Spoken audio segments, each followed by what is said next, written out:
अस्सलाम वालेकुम एवरीवन, कैसे हैं आप सब लोग। उम्मीद करती हूँ कि आप सब लोग बिल्कुल ठीक ठाक होंगे और खुशबाश होंगे और अल्हम्दुलिल्लाह मैं भी ठीक हूँ। जैसे कि आप लोगों को पता है कि मैं मक्का मुकर्रमा में रहती हूँ और मेरा जब दिल करता है मैं हरम चली जाती हूँ अल्हम्दुलिल्लाह। और आप सब लोग भी प्लीज़ माशाल्लाह बोला करें। अच्छा जी, सबसे पहले तो ये जो जोड़ा आपको नज़र आ रहा है ना, ये मत समझिएगा कि मैंने इतने दिन से वही जोड़ा पहना हुआ है और मेरे पास कोई कपड़े नहीं है। क्योंकि लास्ट 4 दिन से मेरे कंटिन्यूसली जॉब थी, तो मैं रात को आके अपना इजी वेयर करके सोती थी। इस वजह से इसको मैंने आज दोबारा से पहन लिया है। और ये जो पीछे आपको मेस नज़र आ रहा है ना, ये जूस गिर गया था मुझसे सोफ़े पे, तो मैं उसकी शीट फ़ौरन से धोई ताकि स्टेन जो है वो पक्का ना हो जाए। वो भी बेचारी इतने दिन से वहीं पड़ी रहेगी। वैसे तो मैं सुबह उठ गई थी, नमाज़ पढ़ के मैं दोबारा सो गई थी क्योंकि मुझे अपनी आज बैटरी बड़ी लो फील हो रही थी। और जो है मैंने रात में चिया सीड भी नहीं भिगोए थे, इस वजह से मैं अभी अपने दिन का आगाज़ जो है ज़मज़म पी के करूँगी। और वैसे भी ज़मज़म से बढ़ के क्या चीज़ है यार, ज़मज़म नीचे क्या चिया सीड है ज़मज़म के आगे। और मेरी कुछ तबीयत भी ख़राब थी क्योंकि मैं जो है कल मेरा रोज़ा था और मैं इतना थकी हुई थी कि बस मैंने एक बिस्किट और पानी के साथ रोज़ा खोला और घर आते ही मैंने बस फ्रेश अप होके मैं जल्दी से सो गई थी क्योंकि मैंने नमाज़ भी नहीं पढ़ी थी। मैंने सोचा कि चलो सुबह उठ के पढ़ लूँगी। तो यहाँ पर जी मैं अपने दिन का आगाज़ जो है ज़मज़म पी के कर रही हूँ। और जो है मेरी कोशिश होती है कि ज़मज़म जो है 24/7 मेरे घर पे हो। वैसे तो आप ज़मज़म यहाँ पर बाय भी कर सकते हैं, लेकिन मेरी कोशिश ये होती है कि मैं जब भी हरम जाऊँ तो मैं जो है ज़मज़म को वहाँ पर अपने हाथों से भर कर लेकर आऊँ। तो मैंने अपने पास कुछ ऐसे सी बोतल्स ला के रखी हुई हैं जो कि मैं हरम जाती हूँ तो मैं साथ लेके जाती हूँ और उसमें अपने हाथ से मैं ज़मज़म भर के लेकर आती हूँ। तो आई एम ब्लेस अल्हम्दुलिल्लाह। और यहाँ पर जी मेरी तबीयत भी कुछ ख़राब थी और मैं इतना ज़्यादा थक गई थी कि जो है मैं जो है अपने शोल्डर्स को, यहाँ पर मेरा दिल कर रहा था कि कोई मेरे कंधों को दबा दे।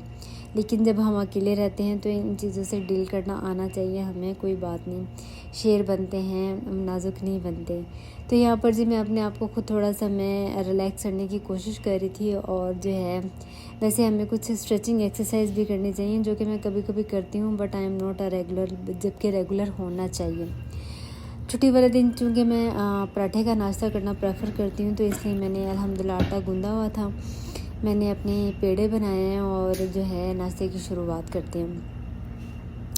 और पराठा भी मुझे जो अच्छा है वो जो लेयर्स वाला पसंद है, 50 वाले दिन, क्योंकि जॉब पे तो जल्दी चाय और थोड़ा सा स्लाइस वगैरह खाना होता है। तो यहाँ पर जी मैंने अपने पेड़े जो है वो बिल्कुल रेडी कर लिए थे और इस पराठे को अब हम जो है बनाते हैं और अपना नाश्ता एंजॉय करते हैं।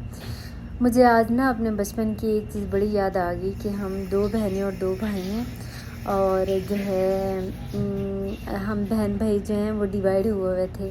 मैं एक भाई की बहन थी और मेरी जो दूसरी बहन है वो दूसरे भाई की बहन थी। तो वो दोनों हम लोगों को माशाल्लाह बहुत अच्छे से अकोमोडेट करते थे और मुझे अक्सर ये बात याद आती है और मैं बड़ा मिस करती हूँ उस टाइम को। लेकिन चूँकि मेरी बहन है माशाल्लाह, वो पढ़ाई में और घर के कामों में बड़ी एक्टिव होती थी और मैं बिल्कुल भी एक्टिव नहीं होती थी, मैं बड़ी लेज़ी होती थी और उतना ही मुझे अब जो है ज़्यादा काम करना पड़ता है।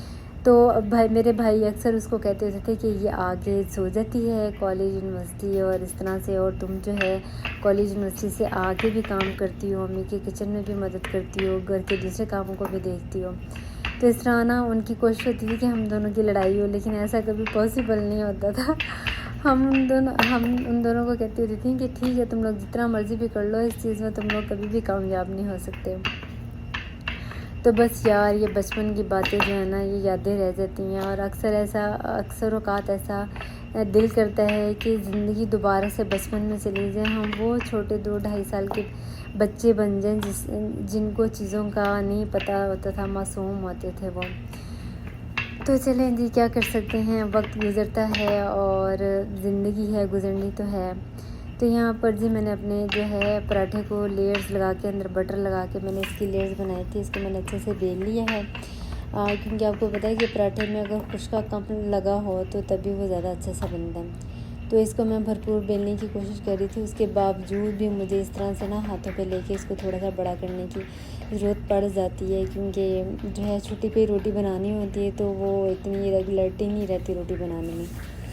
तो फिर भी उसके बावजूद मुझे कभी कभी ऐसा लगता है कि मैं जब डालती हूँ ना तो मेरी जो रोटी है वो श्रिंक हो जाती है, तो इसलिए मैं इसको थोड़ा सा ना ज़्यादा इस तरह से कर लेती हूँ। और ये जो जी रोटी बनाने का जो तरीका है ना, पता नहीं मैंने कहाँ से सीख लिया है। ना मेरी सिस्टर ऐसे डालती हैं, ना मेरी अम्मी ऐसे डालती हैं, पता नहीं मुझे ये कहाँ से ये तरीका जो है आया है। और जो मैं दूसरे तरीके से भी डाल लेती हूँ, लेकिन उस तरह से मेरी जो रोटी है बहुत ज़्यादा श्रिंक हो जाती है।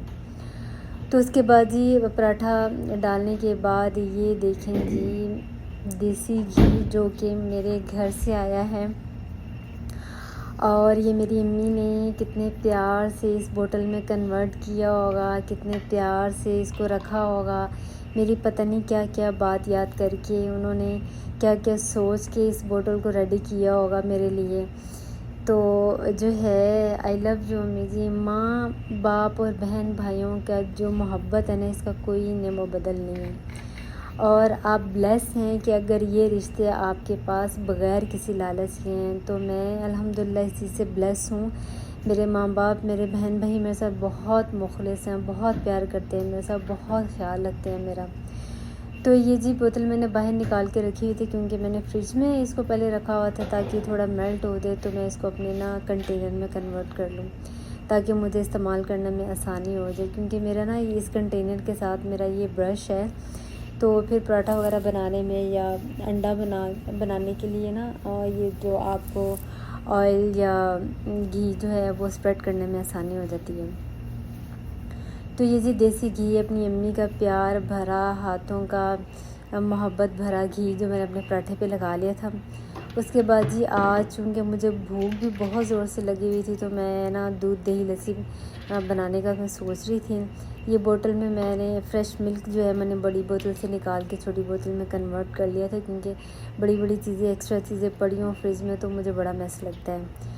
तो ये मेरे पास कुछ थोड़ी सी छोटी लबन की बोतल में लस्सी थी, उसमें मैंने दूध डाल के थोड़ा सा उसको अच्छे से शेक करके मैंने डाल दिया, क्योंकि मुझे रिस्क ज़ाया करना बिल्कुल भी पसंद नहीं है। आपको पता है कुछ ऐसे लोग भी हैं जिनके पास पानी पीने को पानी भी नहीं है, जैसे कि फ़लस्तीन। तो हम लोगों को रिस्क की बड़ी जो है कदर और रिस्पेक्ट करनी चाहिए। तो अब कुछ मैंने लबन जो है बड़ी बोतल में से ली थी, और इसको मैं जो है शुगर डाल के जो है अच्छा सा ग्राइंड करूँगी, क्योंकि मुझे ऐसा फ़ील हो रहा है कि मेरी शुगर भी जो है लो है, क्योंकि मैंने कल वो सहरी का ही खाया हुआ था। तो वैसे तो मैं अपनी रेगुलर चाय के लिए मैं ब्राउन शुगर यूज़ करती हूँ, लेकिन लस्सी के लिए वाइट शुगर ही मज़े की लगती है। तो यहाँ पर जी मैंने अपनी लस्सी बना ली थी। अपना घी जो है ये मैंने पालक के अंदर डाल के इसको मैंने माइक्रोवेव में थोड़ा टाइम लगाया था, ताकि ये अच्छा सा मेल्ट हो के इसमें मर्ज हो जाए। और ये थी जी मेरी फ़ाइनल नाश्ते की लुक, लस्सी, पराठा और घर का अपनी अम्मी के हाथ का देसी घी और पालक। और ये मैंने साथ ही अपना चाय का मग भी रेडी कर लिया था, क्योंकि चाय के बगैर तो मेरा बिल्कुल भी गुजारा नहीं। तो चले जी बिस्मिल्लाह पढ़ के नाश्ते की शुरुआत करते हैं और देखते हैं कि नाश्ता कैसा बना है। उम्मीद है अच्छा ही बना होगा, क्योंकि अम्मी के हाथ का सालन और घी जो है। तो ये जब मैंने बाइट ली और अगर मेरी आंखें बंद है तो मतलब कि मुझे उस चीज़ की चस आ रही है, स्वाद आ रहा है, उस चीज़ का मज़ा आ गया। उस चीज़ का पूरा क्रेडिट मेरी अम्मी को जाता है, क्योंकि ये पालक और घी उनके हाथ का ही है। तो उसके बाद जी मैंने अपने नाश्ते को बहुत इंजॉय किया, साथ में मैंने अपनी मज़ेदार सी बनाई हुई ठंडी और मीठी लस्सी को भी मैंने पिया। और उसके बाद मैंने अल्लाह ताला का ढेर शुक्र अदा किया कि अल्लाह पाक इतनी ज़्यादा नेमतों से नवाज़ा है। हम दिन में पता नहीं कितनी गलतियां करते हैं, उसके बावजूद भी अल्लाह पाक हमसे हमारा रिज़्क नहीं छीनते। तो अल्लाह ताला का ढेर शुक्र अदा करने के बाद जो है मिलते हैं नई वीडियो में। तब तक के लिए अल्लाह हाफिज़।